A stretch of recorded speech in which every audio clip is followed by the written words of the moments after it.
ఎవరు నా పాదములను పట్టుకున్నాడో వాడింటికి నేనే కాదు, నిరంతరము నా పాదములను పట్టేటటువంటి లక్ష్మి, నా నాభికమలంలోంచి పుట్టినటువంటి ఆ 4 పద్మముల వంటి ముఖములు ఉన్న నా కొడుకు చతుర్ముఖ బ్రహ్మ, నేను ఎన్నడూ విడిచిపెట్టి ఉండలేని నా నిశ్చలికాడైనటువంటి పరమేశ్వరుడు, ఇచ్ఛాశక్తి జ్ఞానశక్తి క్రియాశక్తి స్వరూపిణులైనటువంటి లక్ష్మీ సరస్వతి రుద్రాణి.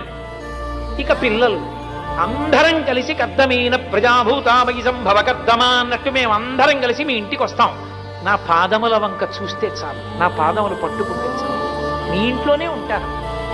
మీరు ఆర్తితో వెంకటరమణుడి పాదముల వంక చూడటమే మీ గుండెల్లోకి మీ ఇంట్లోకి